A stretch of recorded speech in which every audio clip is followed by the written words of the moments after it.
Winnie Nwagi kyeyekoze mu kibuga London omwami King Saha yakava ku kitanda olw'obulwadde bwa fatigue kikabuka era bano recently navane mbera nga mbategeeza ku performance gibagenda okubeera nga bakola eyamanyi atya happeninze kile kyakeseza olunaku olwaleero era nga mwebyo byenziza okubeera nga nkutegeeza nzikiriza nsooke nkwanjulire akayimba akalaludde King Saha ne Winnie Nwagi ku stage abawagizi bo ne bafa ate bali balaluka mwene mutafa kale ajayo science wombe bintu science baby science njagala okkirize tu balancing nsabayo remake mu bayimbi abamu kozi nalabye wana abantu abamu mutagalidde nnyo mu music w'abakadde so nange ngenda tandika okukola remake nga buli wenzijja okurecordinga video ano nkolayo remake y'oluyimba lumukati olwondumaze era kansubire Saha ne Nwagi mbasinze eddoboozi nange temwina kyemungamba anyway bampita Vicky omukutu nsinzidde buterevu ku Vicky exclusive thank you so much for subscribing gwe mukwana winajogenze maso ekubiranga aho sinzidde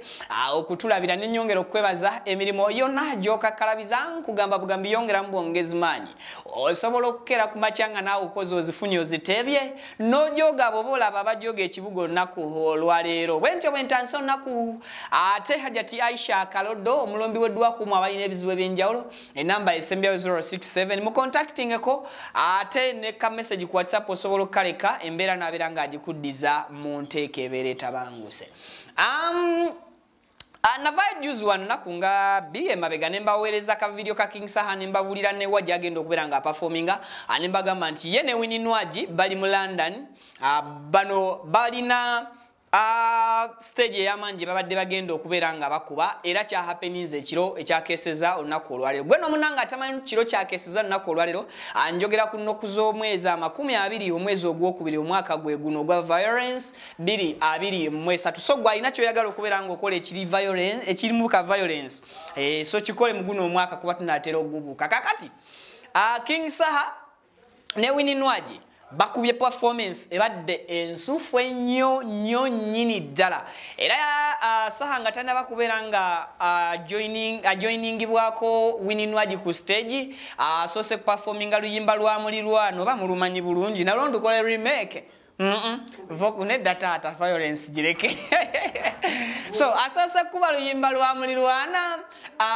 bw'amaze okuba oluyimba lwa mulirwana nga olaba buli muntu mu London ayayaana kubeera nga ate akwata ku Saha amubongako amufuwa ku paundi ne dollars oba oli awo nga waliwo abagenda ne Ugandan shillings nga tebannazivungisa nga nazo bawulira bandyagadde abazimuwa zize waka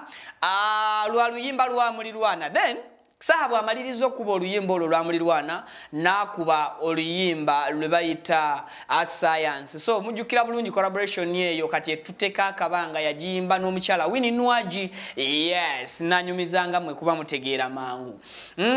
temulinga Joera ntawaanya kati Winnie Nwagi ekisinza okubeera nga kikyamula abantu ye performance gyakoze beba kugamba nga omukyala nti yeeyita fire baby mwe katiibwa beba kugamba nga omukyala nti yeeyita kozi gundi sindi yeeyitani sindi byebe the king herself the queen not a king the king herself oyo naye yakawangamula so fire baby yalaze omuliro nti ye mu afumuuka fire yakiridde King Saha mu bitundu ebisingo kyamula abalabi nina embwa eri wano ewaga so Saha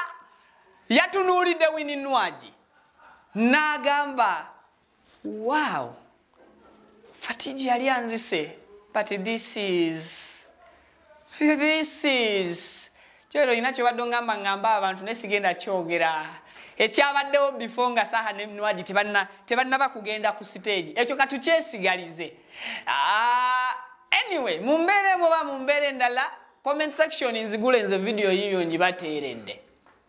sigenda kuononeka kusukka kawe sebo nganye.